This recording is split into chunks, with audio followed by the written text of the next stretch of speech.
Pada video ini kita akan membahas tentang tektonisme. Yang pertama, kita akan membahas tentang pengertian tektonisme. Tahukah kalian bahwasannya tektonisme adalah proses terjadi akibat pergerakan, pengangkatan, lipatan, dan patahan pada struktur tanah di suatu daerah. Dan untuk tektonisme sendiri dibagi menjadi beberapa kategori. Yang pertama adalah gerakan epirogenetik dan yang kedua gerakan orogenetik. Apa sih perbedaannya? Perbedaannya, gerak epirogenetik dibagi menjadi dua. Ada yang namanya epirogenetik positif dan ada juga yang negatif. Untuk erogenetik juga dibagi menjadi dua, yaitu patahan dan lipatan. Nah, yang pertama kita akan membahas gerak epirogenetik. Jadi, gerak epirogenetik adalah naik turunnya daratan meliputi wilayah yang luas dan pada waktu yang lama. Untuk epirogenetik ini dibagi menjadi dua. Ada yang namanya epirogenetik positif dan ada juga yang negatif. Kita bisa lihat ya dari gambar ilustrasi ini. Nah, untuk epirogenetik positif adalah gerakan turun daratan sehingga seolah-olah permukaan air laut naik.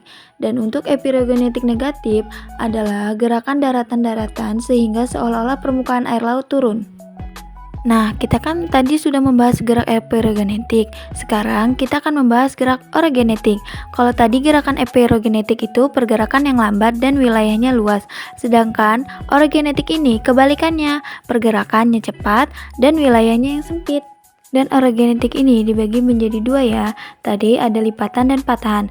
Nah, kita di sini akan membahas lipatan dulu nih. Jadi lipatan adalah lapisan bumi bergerak ke sisi samping dan pada vertikal sehingga menyebabkan lapisan kulit bumi ini berkerut atau melipat. Dan ini bisa kita lihat ilustrasi morfologi lipatan, di mana untuk lipatan sendiri ini ada dua bagian. Yang atas namanya antiklinal, sedangkan yang di bagian samping adalah sinklinal. Dan kemudian kita akan membahas mengenai jenis-jenis lipatan.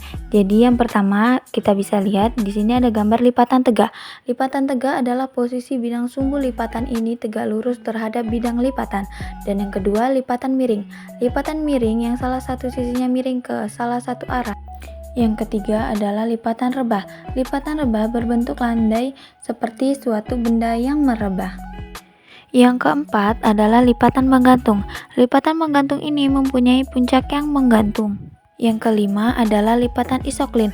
Lipatan isoklin adalah lipatan yang memiliki bidang sumbu yang sejajar dan bidang sumbu yang lain. Yang terakhir adalah lipatan kelopak. Lipatan kelopak itu sendiri adalah lipatan yang bagian dalamnya mempunyai daya tekanan hingga sayap tengahnya tidak menjadi tipis. Nah, kemudian kita akan membahas tentang patahan. Jadi, patahan adalah proses tektonisme yang terjadi akibat pengaruh tenaga dari arah horizontal dan vertikal. Dan ini terjadi secara cepat. Kita bisa lihat ilustrasi morfologi patahan. Ini di mana patahan mempunyai dua karakteristik. Bagian atas ini adalah horst, sedangkan yang di bawah ini adalah graben. Kemudian kita akan membahas tentang jenis-jenis patahan. Jadi yang pertama adalah patahan normal. Patahan normal yang salah satu blok mengalami pergerakan ke bawah dari keadaan aslinya. Dan yang kedua, patahan mendatar.